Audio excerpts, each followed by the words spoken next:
vamos con el primer problema endocrino que parte de nuestro sistema hipotálamo-hipófisis. Recuerden que ambos van en conjunción.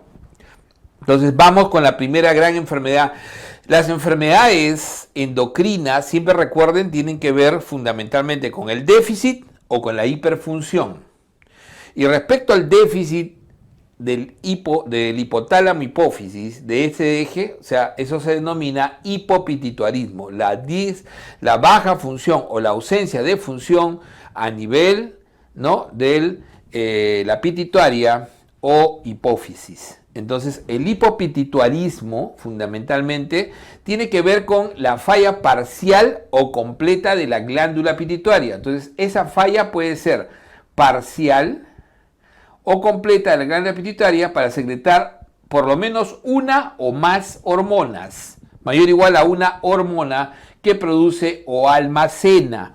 Entonces, si yo puedo tener en secuencia, lo más usual es que voy a tener yo falla de hormona de crecimiento, de ahí falla de gonadotropinas. Recuerden que las gonadotropinas, estamos hablando de LH, FSH, ¿no es cierto? De ahí pase a fallar, ¿no?, la TSH, la tirotropina, y por último la corticotropina. Este es lo clásico del hipopituitarismo. Pero si a este hipopituitarismo yo le sumo además el déficit de vasopresina, estamos hablando de el déficit de vasopresina, de diabetes insípida de tipo central, déficit de vasopresina. Si a esto le añado déficit de vasopresina, o sea, estamos hablando de hormona antidiurética, esta condición, esta suma, lo denomina panhipopituitarismo.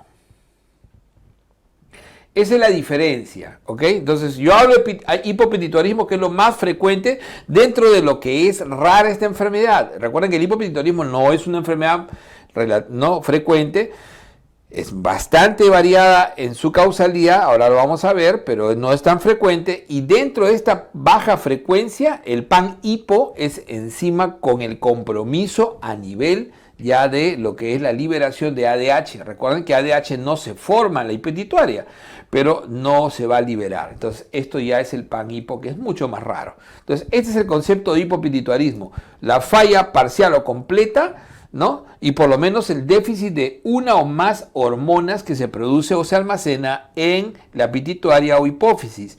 Y si a esto se añade que ante la falla de todas, ¿no?, los 4 grupos o las 5 hormonas, en realidad, incluyendo la prolactina, o sea, porque acá no siempre nos olvidamos, pero también la prolactina hay déficit, incluyendo eso, si además de ello falla la hormona antidiurética, que es neurohipófisis, entonces estamos ante un panhipopituitarismo. Entonces tenemos ahí, para explicarlo mejor, nuestro cerebro, está acá el hipotálamo, ¿no es cierto? Está el hipotálamo. Recordemos que el hipotálamo es el centro de control, está por debajo del tálamo y es aquel que tiene 8 núcleos y básicamente controla las funciones vegetativas.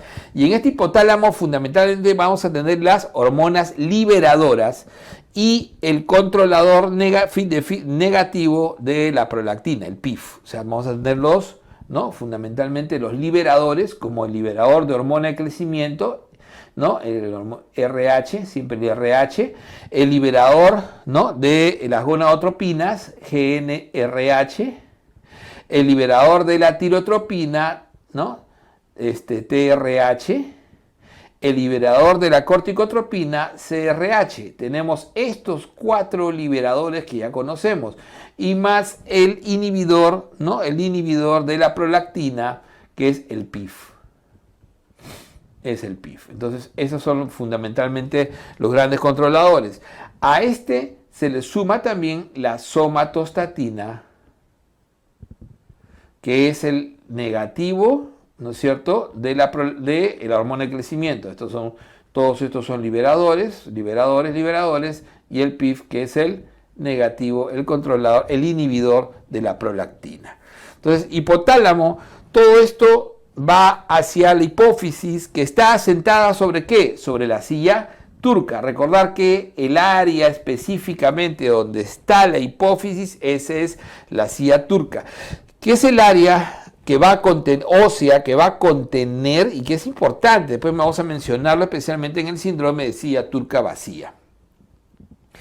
Entonces la pituitaria tiene un área anterior que es mucho más importante y un área posterior que fundamentalmente almacena dos hormonas, la oxitocina y la vasopresina, producida a nivel de hipotálamo.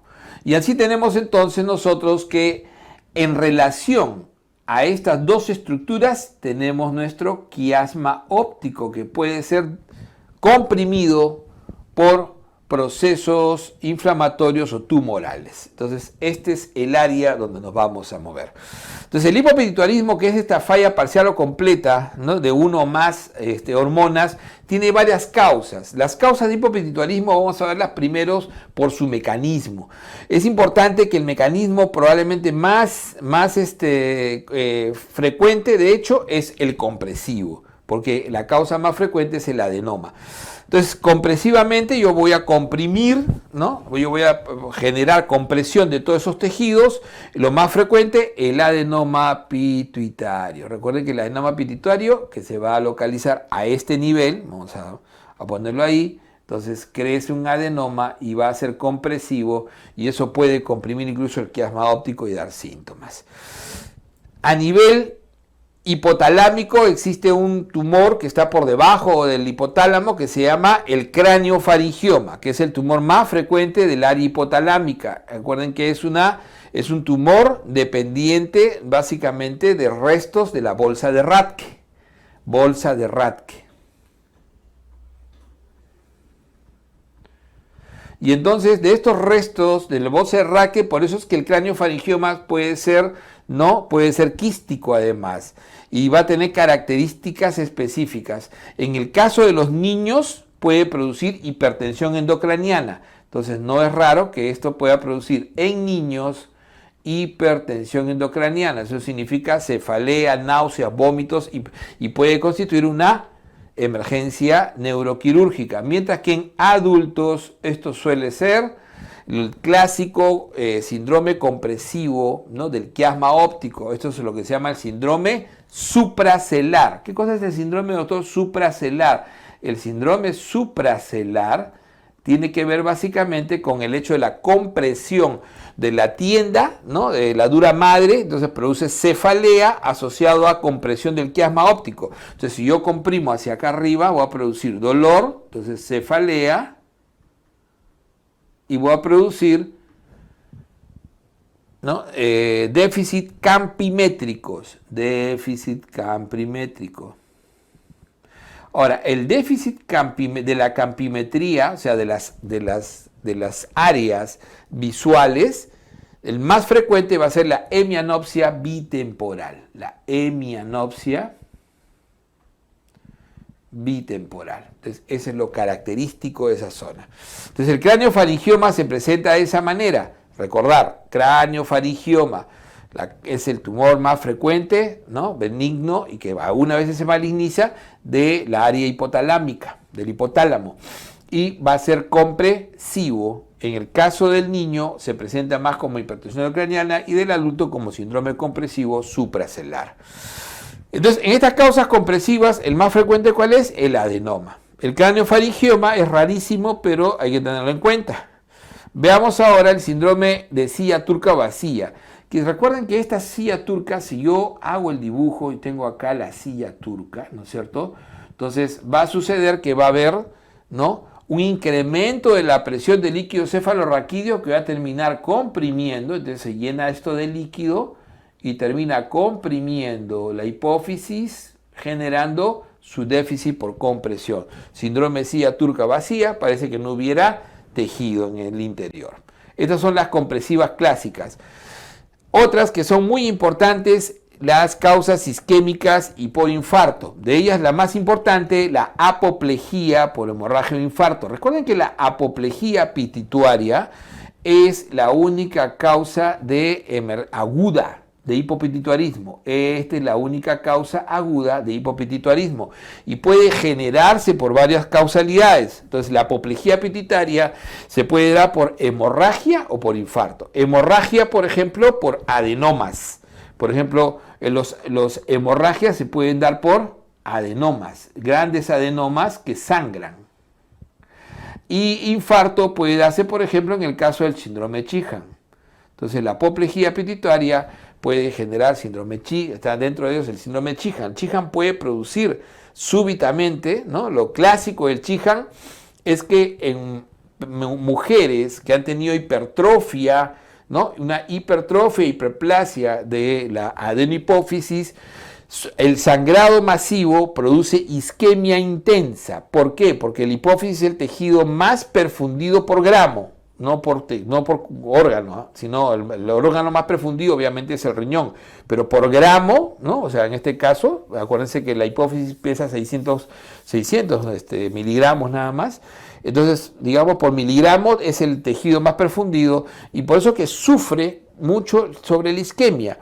Y esa isquemia puede producir una ausencia de función brusca, eso puede darse, se llama apoplejía pituitaria. Y un tipo de esta apoplejía pituitaria es el síndrome de Sheehan, que se produce por la hemorragia postparto, donde la paciente inmediatamente después, en el puerperio inmediato, tiene cero producción de leche, lo cual es indicativo de Sheehan. Iatrogénico, ¿cómo podemos definir el iatrogénico? Bueno, el iatrogénico tiene que ver básicamente con aquellas condiciones o de un tratamiento, como puede ser, por ejemplo, la radiación, que te puede destruir la radiación, tanto la hipófisis como el hipotálamo, o ambos, ¿ok? Y el otro es la neurocirugía, tumores productores que después de la cirugía pueden generar la hipofunción. Entonces, ven ustedes, tenemos compresivos, isquémico, infarto y iatrogénico. Otra manera de ver esta clasificación es por localización. Entonces, por localización están las causas llamadas hipotalámicas, que son más raras, como por ejemplo el hecho de tener masas como craneofaringioma, que acabamos de ver que es compresivo, o infiltrativos, radioterapia. No habíamos mencionado, pero la tuberculosis puede presentarse como forma infiltrativa, ¿no? Los infartos, los traumas también que pueden generar daño por hemorragia a ese nivel, acuérdense de la parte hemorrágica, y hipofisiarias, que son las causas más frecuentes. De ellos, el adenoma hipofisiario es el más frecuente de todos. Pero la cirugía, las causas infiltrativas, por ejemplo, la hemocromatosis, la brucelosis como infecciosas, por ejemplo, la brucelosis, el Sheehan, la apoplejía, el síndrome de silla turca vacía, son las causas típicas por localización hipofisiaria. Entonces, estas son las causas. Puedes verlo de esa manera, hipofisiario o hipotalámico, hipofisiario, o por la causalidad, compresivas, isquémicas de infarto y iatrogénicas. ¿Ok? Vamos entonces al diagnóstico de lo que es el hipopituitarismo. Y el diagnóstico de hipopituitarismo tiene que ver fundamentalmente con el hecho de cuál es, ¿no? ¿Cómo puedo demostrar esta hipofunción y la suma de la clínica?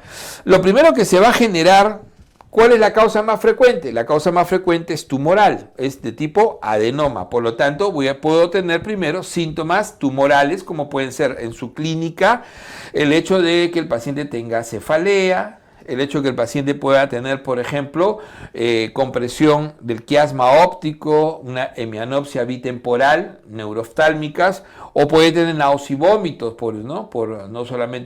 además por compresión y por hipertensión endocraniana.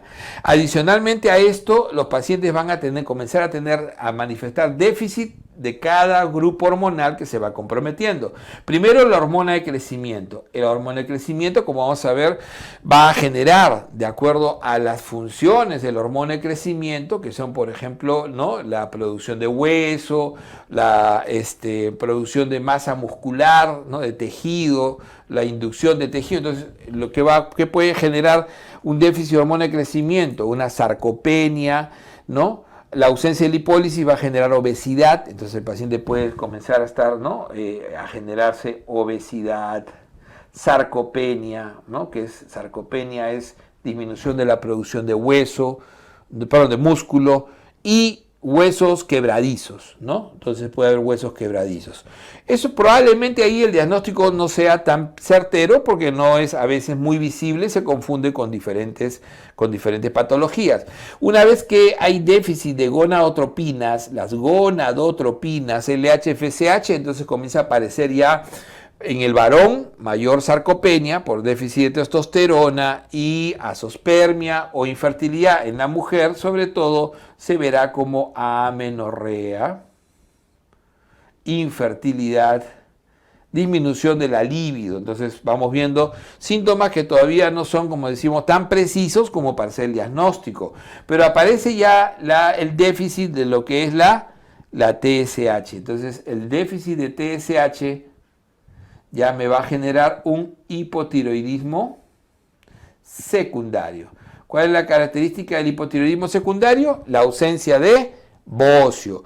Y entonces se va a generar un hipotiroidismo secundario, donde la característica es la ausencia de bocio. Y este hipotiroidismo tiene la clínica clásica del hipotiroidismo, con bradisiquia, bradilalia, disminución de la frecuencia cardíaca, intolerancia al frío, incremento de peso, hiporexia, con toda la clínica clásica, hasta que el paciente ya llegue a la etapa más avanzada, donde va a haber déficit de corticotropina y puede generar una crisis adrenal, como generalmente debutan el 50-60% de estos pacientes en crisis adrenal. ¿Se dan cuenta? Y entonces vamos así clínicamente a sospechar en forma progresiva que el paciente puede tener hipopituitarismo. Haremos dosajes basales, sobre todo ¿de qué? De corticotropina. Entonces, el dosaje basal clásico que se puede hacer de todo el pool de hormonal, pero el más importante, el de corticotropina. Otros estudios para el diagnóstico es los estudios de estimulación, si tengo duda, que son de hormona de crecimiento y de corticotropina, o sea, de somatotropina y corticotropina. Y por último, fundamental es las imágenes, recordando que la mayor parte de las causas están en función de los tumores, especialmente los tumores no productores, como es el caso, ¿no?, del adenoma no productor, que es una de la gran causa de hipopituitarismo en este caso. Entonces, imágenes resonancia magnética, doctor, y tomografía es útil, pero la prueba fundamental es la resonancia, porque estas estructuras son muy pequeñas y nos va a precisar mejor la anatomía y la patología que vamos a ver. Entonces, el hipopituitarismo, como decíamos, va a tener una clínica de orden de afectación para el diagnóstico. Este es el diagnóstico. Entonces, en el diagnóstico, la clínica de afectación pasa fundamentalmente, miren ustedes, esta es la clásica, hormona de crecimiento, ¿no? Hormona de crecimiento, las gonadotropinas, podemos poner una I acá, GI, la tirotropina y la corticotropina, la A del ACTH. Este es gilita. Entonces, acordarse así, gilita, ¿no? Hormona de crecimiento, la L de LH-FSH, las gonadotropinas, y de esa manera es que va saltando, digamos así, ¿no? Se va manifestando cada vez más la clínica característica. Recuerden que si a esta clínica se le sumara, ¿no?, la diabetes insípida central, o sea, el déficit de ¿qué? De vasopresina, de hormona antidiurética, eso se llama, en ese caso, panhipopituitarismo, el panhipoclásico. Entonces, en el déficit, ¿cuál es el primer déficit que podríamos ver en una apoplejía pituitaria?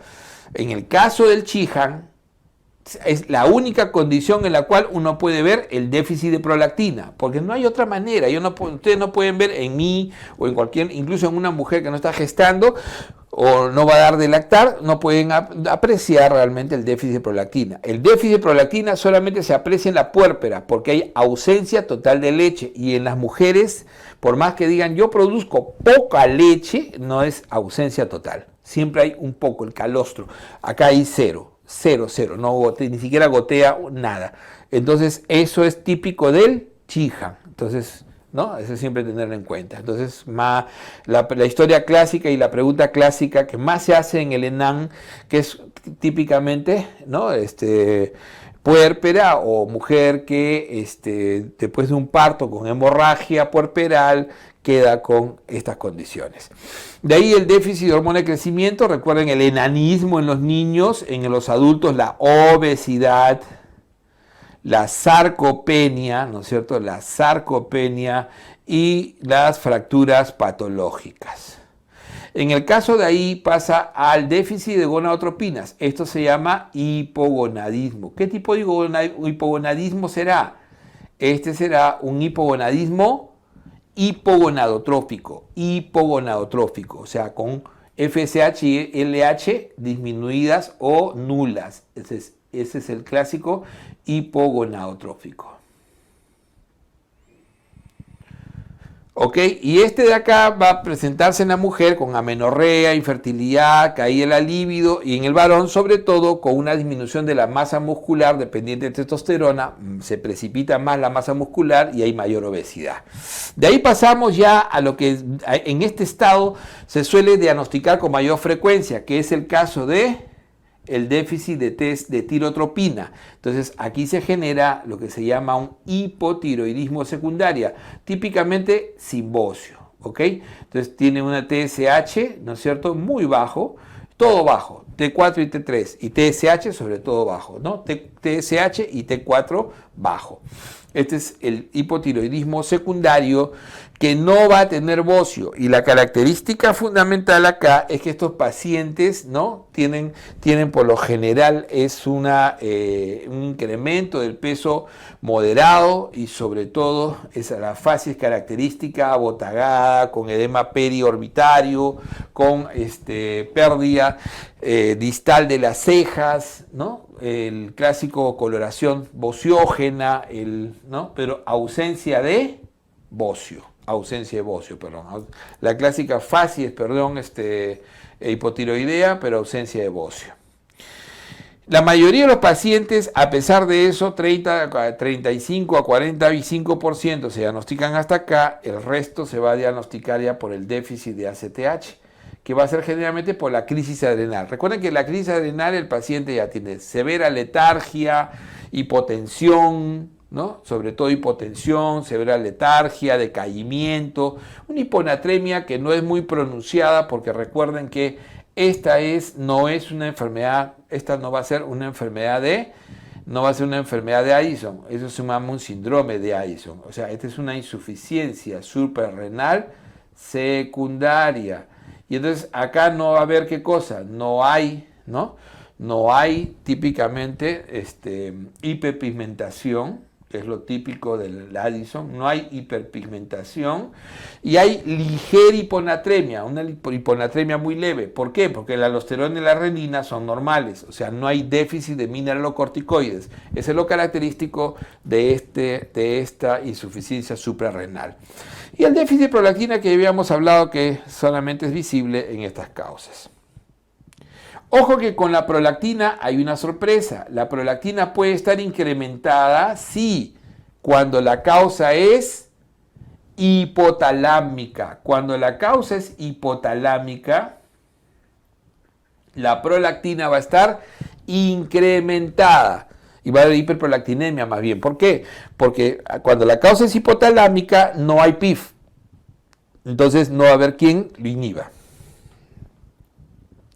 Vamos al tratamiento. Entonces, el manejo pasa fundamentalmente en la mayoría de los pacientes porque se han debutado con insuficiencia suprarrenal, darle cortisol. Primero se le da cortisol, ¿no? Después vamos a ver cuáles son las dosis clásicas, pero más o menos 200 miligramos al día de hidrocortisona, parenteral, hasta que el paciente esté estable hemodinámicamente, y de ahí se le pasa prednisona 5 a 7.5. De ahí el segundo paso es la hormona tiroidea, se le va levotiroxina, ¿no? La levotiroxina clásica, que es el reemplazo de T4, que va a ir entre 50 a 100 microgramos, y de ahí ya viene el ciclado en la mujer y la testosterona en depósito en el varón para recuperar masa muscular y recuperar las funciones gonadales. Y por último, la hormona de crecimiento puede ser necesario, sobre todo en los niños, ¿no?, y cuando hay una obesidad muy marcada. Entonces, esto es el hipopituitarismo y su manejo.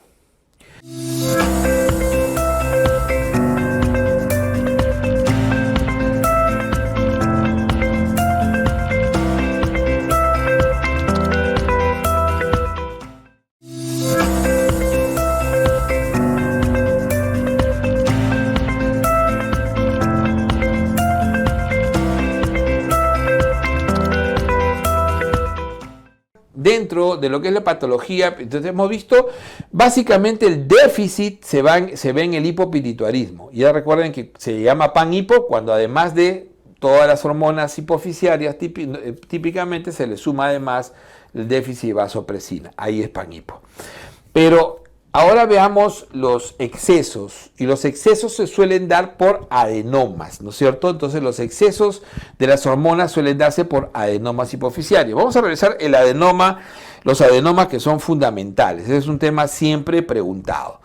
Entonces, adenoma hipoficiario es típicamente un tumor benigno, Recuerden que son tumores productores. Tenemos varios tipos de células, las células que producen, por ejemplo, la hormona de crecimiento, la somatotropa, las gonadotropinas, las gonadotropas, las células mamotropas o lactotropas que producen prolactina, apunten eso, las células corticotropas que producen ACTH y las tirotropas que producen TSH. ¿Cuáles son las más abundantes? Las somatotropas, el 50% son somatotropas y ahí le siguen las lactotropas. Son tumores los adenomas de tipo benigno, son tumores típicamente benignos, ¿ok? Raramente malignos, ¿no? Pueden tener diferentes tamaños, pero se suele decir que es... Miren que esta estructura que hemos visto ya el dibujo varias veces es muy pequeña. Toda esta estructura está alrededor de 1 o 2 centímetros máximo. Entonces estamos hablando de unas estructuras muy pequeñas. O sea, el hipotálamo es menos del 1% de la masa encefálica y la hipófisis pesa aproximadamente 600 miligramos. Es pequeñísimo. Entonces los tumores pueden ser de milímetros que no llegan ni a 10, entonces menos de 10 se llama microadenoma, mientras que más de 10 milímetros se llama macroadenoma en general, ¿ok? En general. Entonces van a ser tumores benignos clásicamente, como ven ustedes acá, miren, pueden ser un tremendo macroadenoma, esa es la zona, y la causa es la causa más frecuente de hipopituitarismo y también de hipersecreción. O sea, para ambos lados, ¿ok? Además de eso, respecto al cerebro, son solamente el 15% de los tumores intracraneales. No son los más frecuentes, pero no son poca cosa tampoco. Son el 15% de los tumores intracraneales y son el 50-80% de los tumores hipoficiarios. Eso característico. Vamos a ver entonces, por tipo de adenoma, ¿no? Vamos a ver por tipo de adenoma, la hormona, la clínica y la prevalencia. El primero que vamos a ver es el no funcionante. Este es lo que se llama a veces adenoma gigante no funcionante. Apúntenlo así, adenoma gigante no funcionante. Característicamente el que produce el hipopituitarismo de arranque, de inicio. ¿Ok? Clásico, ¿ok? No produce ninguna hormona, o sea, el tipo celular es variado y no produce ninguna hormona, y es el segundo, es el número 2, en frecuencia, ¿ok? Está en ese rango entre 14 y 55%. ¿Cuál será el número 1? El prolactinoma, este es el número 2. De ahí tenemos el somatotropo. ¿Por qué lo pongo ahí? Porque el somatotropo es como célula el 50% de las células. Como célula es el 50% de las células. O sea, el 50% de las células que constituyen normalmente son las células somatotropas. Y su tumor se llamará tumor somatotropo, que produce ahí sí hormona de crecimiento. Y eso puede generar dos procesos de enfermedad, la acromegalia, que la vamos a ver al final de esta primera parte de hoy, y el gigantismo en los niños, ¿okay? Este es más o menos el 8 al 15% de los tumores, es el tumor número 3, es el número 3. Doctor, pero ya usted 2, 3 y el 1 es el prolactinoma, el lactotropo, el clásico prolactinoma. Este es el lactotropo, prolactinoma, el tumor número 1. Entonces, 1, no funcionante 2, segundo funcionante es el somatotropo, el produce acromegalia. Y el número 1 es el prolactinoma, que es la causa más frecuente patológica de hiperprolactinemia. Después vamos a ver que la hiperprolactinemia tiene causas de acuerdo a qué. De acuerdo a si es fisiológico, causas fisiológicas, causas patológicas y medicamentosas. Entonces, acá tenemos el prolactinoma, que es la causa más frecuente patológica. Células lactotropas producen prolactina, ¿ok? y de 30 a 60%, por eso que es el número 1. Doctor, ¿tanto puede variar? Sí, porque va a variar de acuerdo a épocas. Por ejemplo, recordemos que puede producirse por causas benignas y fisiológicas, como puede ser la gestación, que es la causa más frecuente. Pero podemos tener un tumor que pueda ser corticotropo. El tumor corticotropo, ¿okay?, es la causa más frecuente endógena de síndrome de Cushing, ¿no? Y se va a llamar enfermedad de Cushing si es que la ACTH se produce a nivel hipofisiario.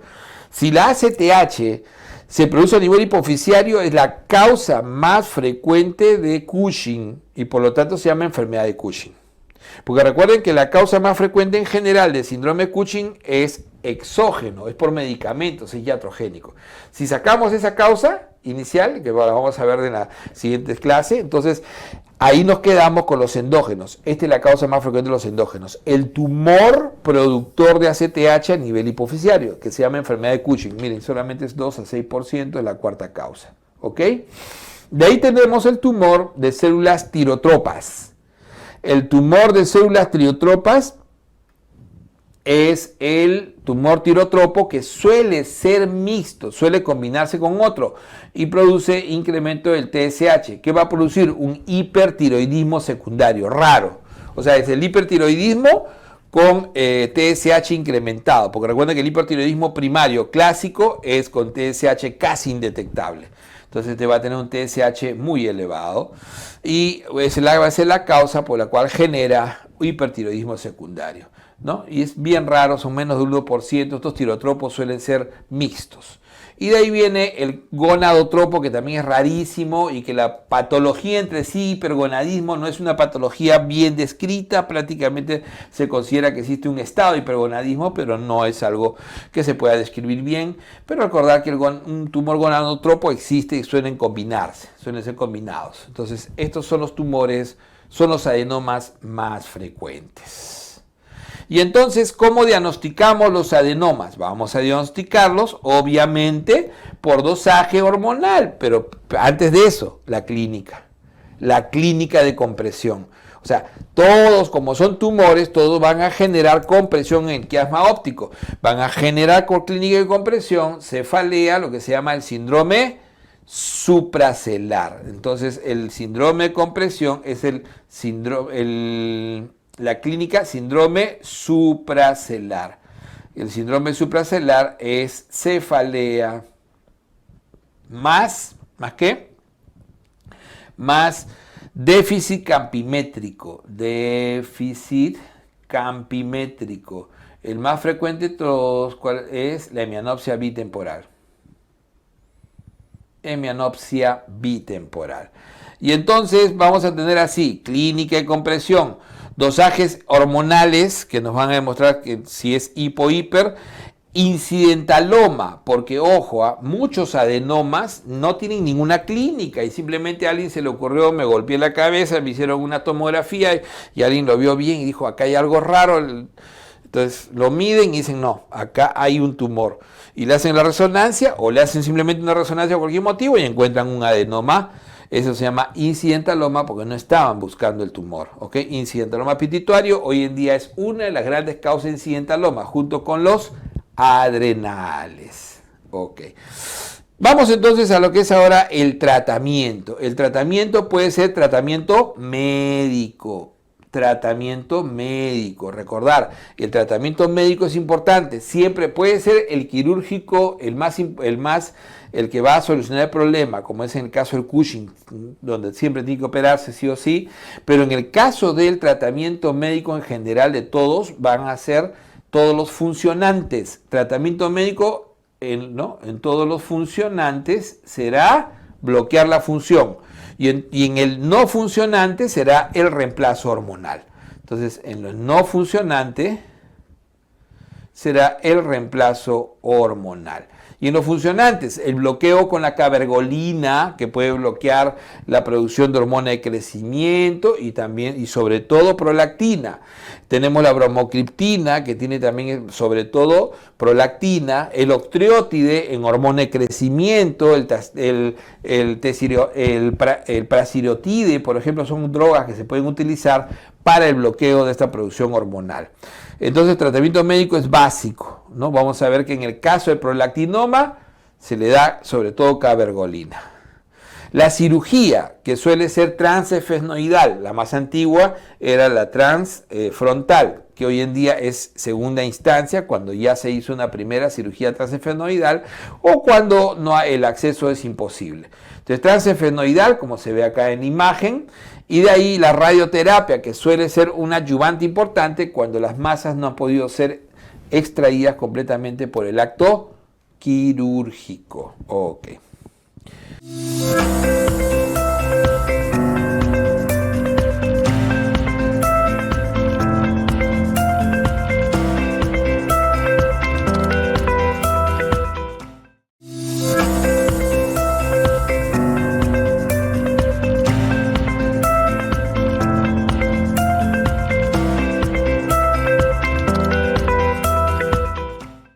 Una de las grandes patologías que se generan con la hiperfunción. Entonces vamos a ver la hiperprolactinemia como una de las grandes patologías. Entonces, ¿qué quiere decir hiperprolactinemia? Es la hiperfunción de la secreción de prolactina que va a terminar produciendo sobre todo hipogonadismo y algunos síntomas más. Entonces va a producir, ¿no?, galactorrea, hipogonadismo, pero es los efectos de la prolactina elevada que puede tener múltiples causas, ¿ok? Múltiples causas. Entonces veamos que la prolactina producida en la adenohipófisis anterior, sobre todo anterior, no, viene de este nivel, va a tener funciones muy específicas y va a ser controlado de forma muy precisa. El control fundamental de la prolactina, recuerden que estamos hablando de la prolactina, estas son las siglas que vamos a utilizar, es el control negativo, o sea, es el factor inhibidor de prolactina, el PIF, factor inhibidor de prolactina, que es una dopamina hipotalámica específica. Doctor, no es igual no es igual que cualquier dopamina, no, esta es una dopamina hipotalámica que va justamente a ser enviado al sistema porta hipoficiario, ¿no? Al sistema porta hipoficiario, recuerden eso bien. Entonces, ¿qué hace? Inhibe la secreción de prolactina. El control además puede ser también, ¿quién puede estimular su liberación? La TSH y también la TRH, pero sobre todo la TSH estimula la liberación de prolactina. Por lo tanto, el hipotiroidismo que tiene TSH muy elevado generará hiperprolactinemia secundaria. Entonces, TSH estimula la liberación de prolactina, la estimula, ¿no? El TSH estimula, tener en cuenta. La TSH avisa al hipotálamo, además, ese es el control del feedback, ¿no?, de negativo para liberar PIF. O sea, la TSH tiene que inducir a mayor producción de PIF para controlar esto.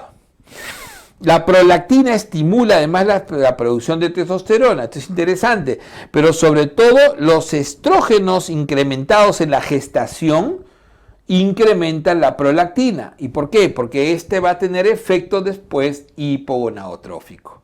Entonces es un efecto, ¿no? Es un efecto de feedback. Entonces el incremento de la producción de estrógenos que se da en la gestación incrementa la secreción de prolactina y este termina produciendo hipogonadismo y por lo tanto corta la ovulación por completo. La prolactina además va a estimular su gran función, la lactogénesis, la producción de leche. Entonces, todo eso es el sistema de control y de funciones. Además de eso, el incremento de la prolactina va a disminuir las gonadotropinas, produciendo hipogonadotrópico, ¿no es cierto? Así se llama, ¿no? O secundario.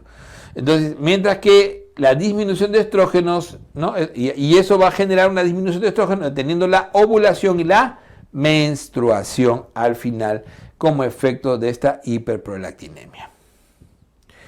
Causas de la hiperprolactinemia. Obviamente las causas son de tres grandes tipos. La causa fisiológica, que es la más frecuente en general, pero la que menos se pregunta.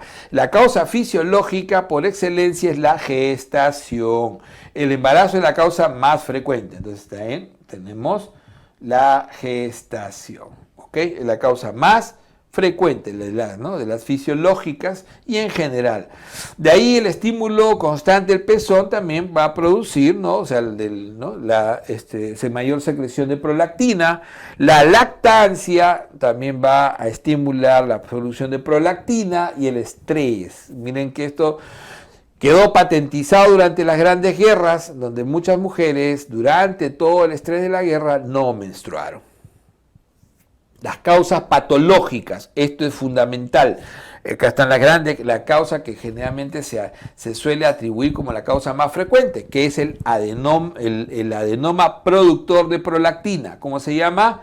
El prolactinoma. Entonces ahí vamos a tener el prolactinoma. Ahí ven ustedes, ¿ven? Un macroprolactinoma. Entonces, macro porque es mayor de 10 milímetros. El prolactinoma es el más frecuente de las patológicas. ¿Qué más tengo que acordarme en las patológicas? En la fisiológica me acuerdo de embarazo, lactancia, estrés. Bueno, ya estimuló el pezón. Pero ahora, ¿cómo me acuerdo de la patológica? La patológica, tengo el tumor, prolactinoma. Recuerdo que el TSH es un estimulador. Entonces, por lo tanto, el hipotiroidismo primario va a producir básicamente, ¿no? O sea, el incremento de la TSH por hipotiroidismo, el hipotiroidismo primario va a provocar también hiperprolactinemia. La enfermedad renal y la cirrosis. ¿Por qué? Porque no se procesa, o sea, no hay procesamiento, o sea, no hay metabolismo de la prolactina, que es una proteína, es una hormona proteica, y al no haber metabolismo va a haber incremento de la prolactina. Las causas patológicas que no deben olvidarse. Mientras que las causas farmacológicas, entonces, acuérdense, las patológicas, el adenoma, el hipotiroidismo, enfermedad renal crónica y cirrosis. Las farmacológicas, recordar este efecto inhibidor de la dopamina y por lo tanto estamos bajo el efecto de, ¿no? Que va a generar algunos medicamentos cuando bloquean, ¿no? La acción o bloquean la secreción de dopamina. A menor dopamina, mayor prolactina. Entonces, ¿quiénes hacen eso? Las antipsicóticos, como el haloperidol. ¿Ok? El haloperidol, también conocido como Aldol, los antipsicóticos, como la clopromacina también, los antidepresivos de segunda generación, sobre todo risperidona o olanzapina. Además, los antieméticos, nunca olvidarse la metoclopramida, que es clásica como causa de hiperprolactinemia, los estrógenos, no solamente la metoclopramida, la domperidona también, Entonces, estas son las causas fisiológicas, patológicas y farmacológicas. Veamos ahora lo que es el diagnóstico de la hiperprolactinemia. Entonces, pero para ello, ¿cómo es la clínica? ¿Cómo reconozco? La clínica de la hiperprolactinemia en la mujer es muy característica, en la que es más fácil en la mujer premenopáusica, es más fácil diagnosticar. ¿Por qué en la premenopáusica? Bueno, en la premenopáusica, porque va a ser más evidente el hipogonadismo, porque en la posmenopáusica ya hay un hipogonadismo fisiológico. Entonces, acá en la premenopáusica, que está en toda la flor, entonces se genera un hipogonadismo. Y ese efecto de hipogonadismo hipogonadotrópico produce oligomenorrea o amenorrea. Eso es lo primero. Va a producir infertilidad, va a producir galactorrea, entonces va a haber secreción láctea sin que ahí medie una gestación de por medio. Galactorrea, no es tan frecuente, pero es característico. Adicionalmente a eso, ¿no? Puede haber incluso efecto de amenorrea primaria, puede haber disminución, de hecho va a haber disminución de la libido característica en la mujer premenopáusica. Acordarse, oligo o amenorrea y galactorrea sobre todo. Pero ¿qué va a pasar en la mujer posmenopáusica? Se va a comportar como el varón. ¿Y cómo se comporta el varón? Entonces el varón tiene una clínica donde efectivamente hay disminución del líbido y disfunción eréctil, pero sobre todo va a haber el síndrome supracelular y la cefalea. Antes de eso, miren, va a haber la ginecomastia característica, la disfunción eréctil y no olvidar cefalea más déficit campimétrico. Esto se llama síndrome supracelular. Entonces, este síndrome supracelular es el mismo que va a afectar a la mujer posmenopáusica. Entonces, nuestro déficit campimétrico más frecuente va a ser la hemianopsia bitemporal. Ok. Veamos ahora la evaluación en este diagnóstico de lo que es básicamente el laboratorio y el diagnóstico más preciso, el dosaje de prolactina. El dosaje de prolactina se suele hacer, ¿no? A primera hora, 8 de la mañana, luego de 90 minutos de reposo absoluto. Aquí está mínimo 90 minutos de reposo absoluto. Entonces se hace el dosaje de prolactina. El dosaje de prolactina, lo normal es que se suele encontrar en menos de 20. Cuando es menor de 25, descarta. O sea, este es el valor normal, especialmente en el varón. Pero basta que sea menor de 25, varón o mujer, ya uno descarta. Dice, no, es una hiperprolactinemia con un valor de 25, menor de 25, no tiene sentido. Ya sabemos que los microadenomas suelen correlacionarse con valores que no llegan a pasar de 100. O sea, están generalmente entre 40 y 100, ¿no es cierto? O sea, y el microadenoma ya sabemos que tiene menos de 10 milímetros y menos de 100 de prolactina. Mientras que el macroadenoma, mayor o igual a 10 milímetros del tumor, el macroadenoma, como vemos acá, suele tener más de 300 microgramos, ¿ok? Entonces tener en cuenta eso, más de 300 microgramos. Entonces en ese rango de 100 a 200 puede ser todavía micro transitando hacia macro. Algunos dicen en el corte 250, pero hoy en día se utiliza 300 como corte para decir macroadenoma, para sospechar. Los medicamentosos y el hipotiroidismo, que son causas patológicas, suelen ser también muy bajas, entre 40 y 100, menos de 100. O sea, las causas medicamentosas también son bajas en el dosaje de prolactina. Y en la gestación, en cambio, está entre 80 y 400. Ese es el rango que puede estar una gestación. Entonces, eso es importante, conocer los valores. El diagnóstico pasa fundamentalmente corroboración con los valores y la imagen, la resonancia ¿de qué? De silla turca. La resonancia, así se pide, de silla turca, que es básicamente la estructura donde vamos a poder observar, ¿no?, cualquier patología. ¿Cómo es el manejo de la hiperprolactinemia? Entonces ya sabemos las causas, ya sabemos la clínica, ya tenemos cómo diagnosticarlo. Ahora manejemos. Entonces lo primero es el tratamiento médico. El tratamiento médico, recuerden que pasa por el bloqueo de la secreción, sobre todo de prolactina. La cabergolina es lo que más se utiliza hoy en día. ¿Ok? Cabergolina, la bromocriptina, ambos tienen igual potencia, pero aparentemente tendría menos efectos adversos. Solamente se usa tratamiento médico si el paciente es sintomático. Si el paciente es asintomático, y esto fue un incidentaloma, encontraron un tumorcito y no tiene ningún síntoma, entonces hay que observarlo. En los asintomáticos es netamente observación. Entonces uno dice, oye, he encontrado un incidentaloma, a ver, pregúntale al paciente si tiene algún síntoma. Dice que siempre le gotea leche por el pezón, no tiene galactorrea, y que suele tener migraña, tiene cefalea, y dice que le hemos hecho una campimetría y tiene hemianopsia bitemporal, ni hablar. Ese ya no está asintomático. Los asintomáticos, observación. Quirúrgico, entonces, ¿todos se operarán? No, los asintomáticos tampoco se operarán. Se van a operar los sintomáticos y que no reviertan con el tratamiento médico, o aquellos que son macroadenomas, ¿no? Entonces, quirúrgico, todos los macros, sí o sí, y los sintomáticos que no revierten. Entonces, ¿qué se hace? Una resección, como ya hemos visto, transefenoidal, y si recidiva el tumor, ya será en ese momento transfrontal. Y por último, la radioterapia adyuvante, que suele ser fundamentalmente para eliminar el tejido que se está quedando, ¿no? Que no ha podido ser extirpado durante la cirugía, evitando así la recidiva.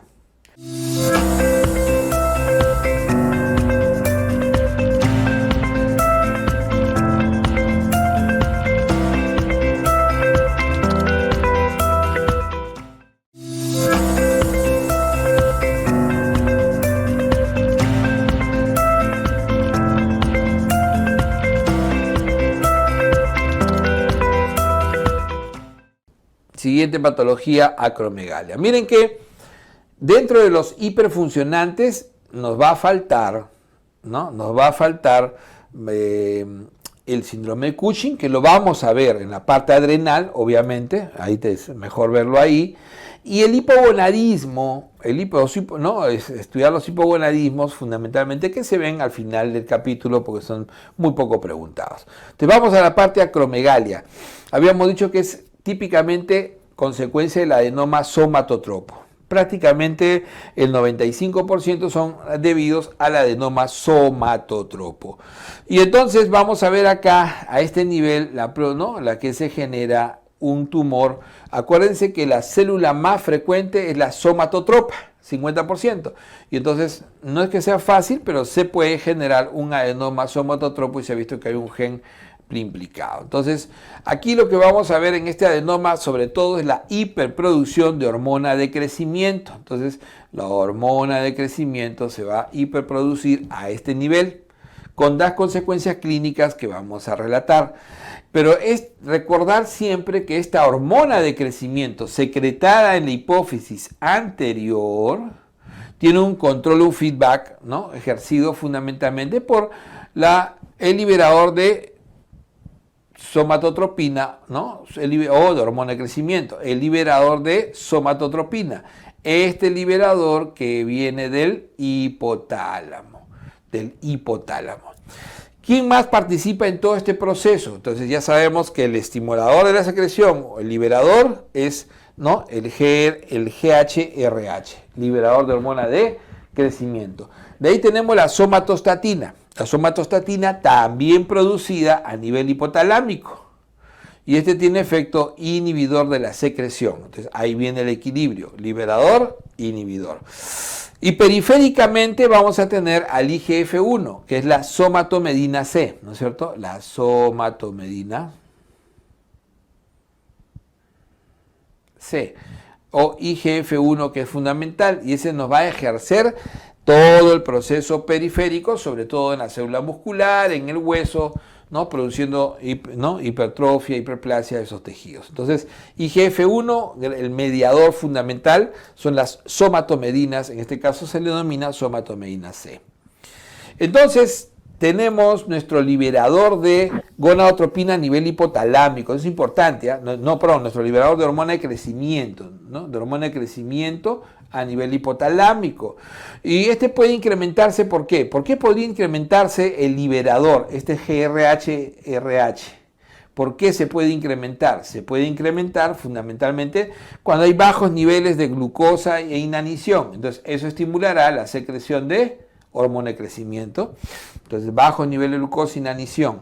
Se puede incrementar con incremento del ejercicio. Si el paciente comienza a hacer más ejercicio del usual. El estrés y trauma también, por eso que se considera indirectamente la hormona de crecimiento como a veces una hormona de estrés, porque se puede elevar en el estrés y trauma. Mientras que las somatomedinas, IGF-1 y IGF-2, están fundamentalmente en el hígado, los huesos y en el músculo. Hígado, huesos y músculo. A ese nivel es donde, a través de la acción, especialmente del IGF-1, es que la hormona de crecimiento va a actuar. No actúa directamente, actúa mediado por IGF-1 fundamentalmente. Entonces, estas somatomedinas hacen feedback negativo en el hipotálamo hipófisis. Entonces, se producen periféricamente por estímulo de hormona de crecimiento y por lo tanto esas mismas arriba van a hacer que ya no sueltes tanta hormona de crecimiento. Hacen el feedback negativo, como dice ahí, ¿no? Ahora, ¿qué vienen a hacer estas somatomedinas? Vienen a ser mediadores periféricos de su acción, de la acción de la hormona de crecimiento. ¿Cuáles son los efectos directos de la hormona de crecimiento? Ya lo habíamos dicho cuando hemos hecho básicas, pero siempre hay que tenerlo en cuenta y ahí sale toda la clínica. No, primero la liberación de glucosa por el hígado, o sea, vamos a tener y puede haber un exceso de liberación de glucosa y eso generar diabetes secundaria, una de las clínicas clásicas con las cuales se confunde. Crecimiento muscular, o sea, al principio el paciente con acromegalia suele tener una masa muscular muy, ¿no?, voluminosa, que después probablemente vaya a ir disminuyendo. Estimula los osteoblastos y el crecimiento óseo, entonces ya no puede ser longitudinal, sino transversal y sobre todo en grosor de la tabla ósea. Resistencia a la insulina, o sea, ejerce un efecto de resistencia a la insulina fundamental y por lo tanto eso va a hacer que se incremente la insulinemia. Estos son los efectos directos de la hormona de crecimiento. Efectos indirectos de la hormona de crecimiento vamos a tener que es diabetogénica, porque ¿no?, está implicado en el mecanismo de resistencia, entonces es diabetogénica y genera diabetes secundaria. Estimula la producción de somatomedina, eso ya sabemos, IGF-1, somatomedina C, es un efecto indirecto. ¿Y eso qué va a hacer? Va a promover el metabolismo celular y va a prevenir la muerte celular. Eso es importante y por eso que hay crecimiento de tejidos, porque promueve el metabolismo y previene la muerte celular. Y por último, mayor diferenciación celular y división, y eso hace que los tejidos crezcan o sobrecrezcan. Ok, entonces ya sabemos más o menos fisiológicamente lo que vamos a enfrentar. La causa más frecuente de acromegalia, ¿cómo se llama? Se llama adenoma. Y es un adenoma somatotropo. Este es el adenoma somatotropo. Ok. Y entonces en el diagnóstico es fundamental poder precisar, ¿no? Primero, hay unas características que no hemos dicho. El rango de edad de esta enfermedad es típicamente 40 a 45 años. La mayoría son adenomas somatotropos, ¿no?, que comparten un gen en un 40%, el GS-alfa, ¿ok? Es el somatotropo. Otras causas raras, incluso genéticas, algunas neoplásicas. No olvidar en endocrino, la neoplasia endocrina múltiple, ¿no?, tipo 1, que compromete, ¿no?, paratiroides, páncreas y pituitaria. La clínica característica tiene que ver por expresión fundamental de lo que es el incremento de la hormona de crecimiento expresado en el incremento de la somatomedina C o factor de crecimiento insulínico tipo 1, IGF-1. O sea, eso es tener en cuenta. Ese es el gran mediador de esta expresión clínica. La enfermedad típicamente es insidiosa, nunca es brusca, no, suele ser muy insidiosa y a lo largo de años. 75% de los pacientes que se diagnostican, ¿no?, van a tener macroadenomas y se diagnostican a los 12 años. Y suelen tener ya macroadenomas todos. Y a los 12 años de enfermedad recién.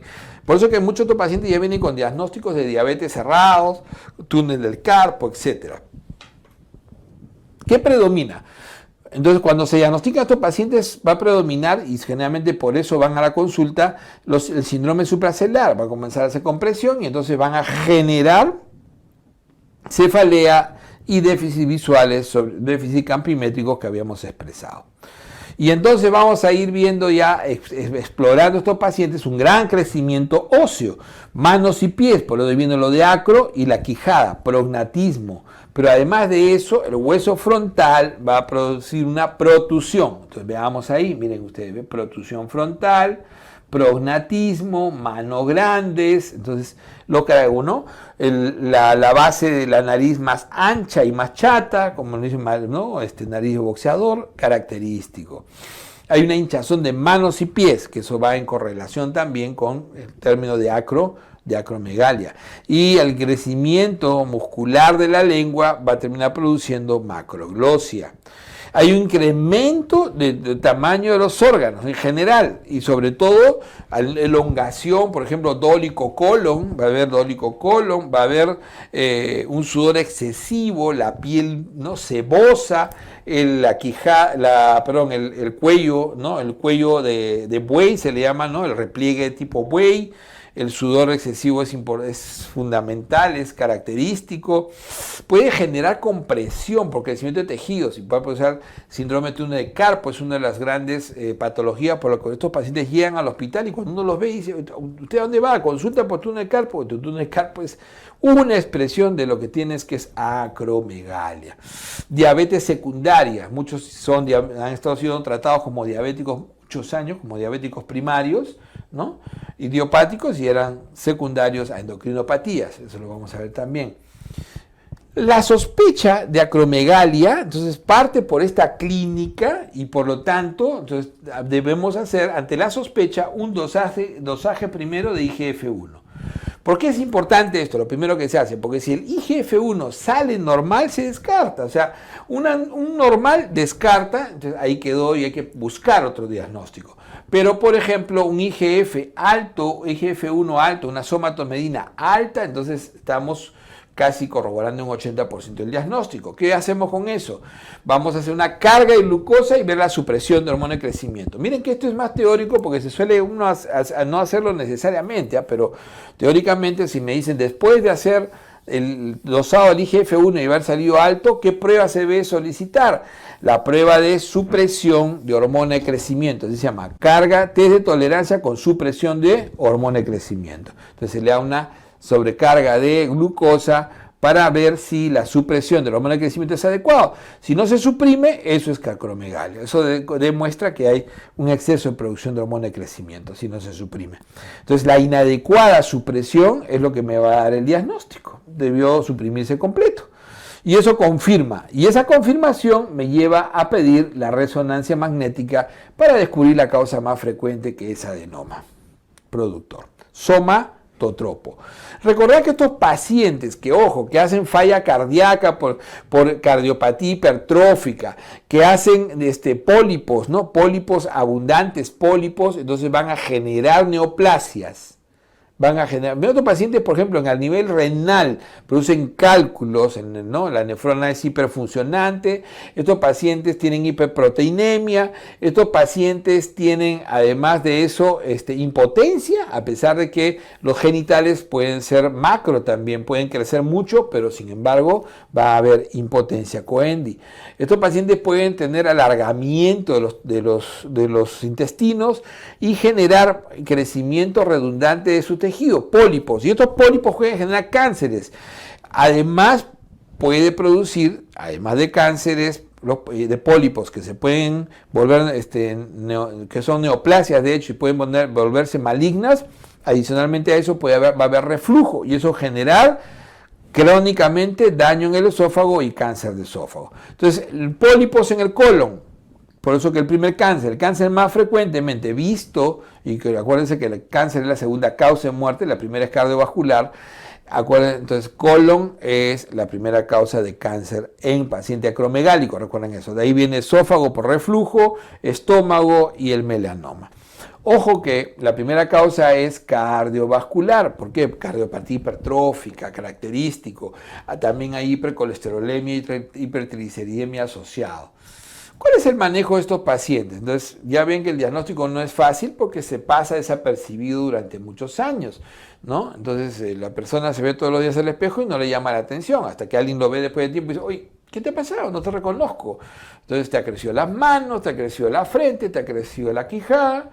Y este paciente, entonces, una vez diagnosticado, debe ir primero a tratamiento médico, pero la cirugía es fundamental. ¿Por qué? Porque en este caso es perentorio la cirugía, porque mira toda la clínica que tienes. Esos pacientes tienen ya 12 años en promedio, están sin tratamiento. Entonces, la cirugía es fundamental, es perentoria, y la cirugía transesofenoidal más tratamiento médico. El tratamiento médico primero es el octreotide.